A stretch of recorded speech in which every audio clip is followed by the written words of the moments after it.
ایک چور بہت عمدگی سے چوری کرتا تھا اور سارا مال غریبوں اور ضرورت مندوں میں بانٹ دیتا۔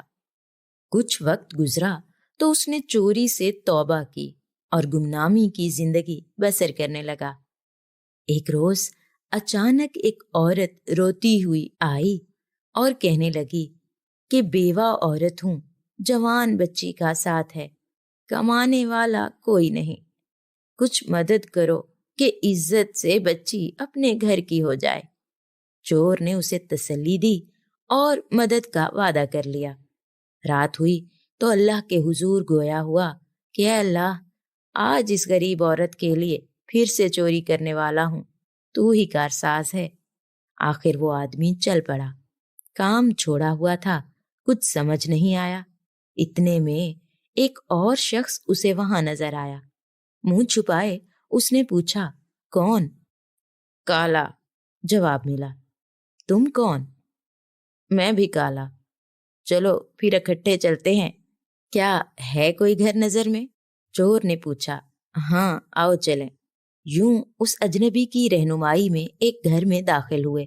جب سارا سامان لوٹ لیا تو اچانک چور نے کہا کہ سامان واپس رکھ دو۔ لیکن کیوں؟ اجنبی نے استفسار کیا۔ چور نے کہا، بس رکھ دو اور جلدی چلو۔ باہر آ کر پھر چور نے پوچھا کہ کوئی اور گھر ہے نظر میں؟ آج ضرورت ہے بہت۔ تب اجنبی چور نے وزیر کے گھر کا پتہ سمجھایا اور چلتے چلتے جا پہنچے۔ سب مال سمیٹا۔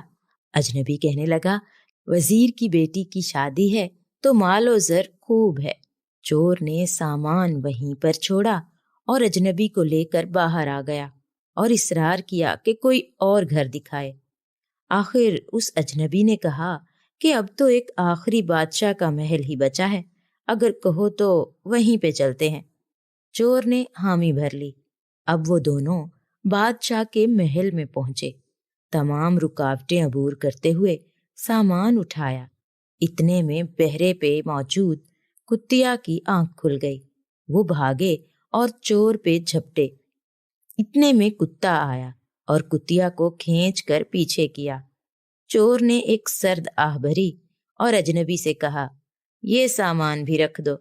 اجنبی نے پوچھا، آخر کیوں؟ اب ایسا کیوں کہہ رہے ہو؟ تب چور نے کہا، تم مالک ہو اس گھر کے اور یہ گھر بادشاہ کا ہے، میں پہچان گیا ہوں کہ تم ہی بادشاہ ہو۔ لیکن کیسے؟ بادشاہ نے حیران ہوتے ہوئے پوچھا۔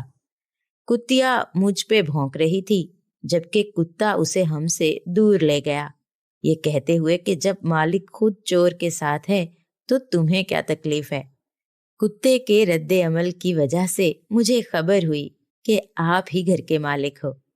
بادشاہ نے اس چور کو اپنے پاس بٹھایا اور کہا، قبلہ اب باقی معاملات بھی بتا دیں کہ پہلے گھر سے سامان کیوں واپس کیا؟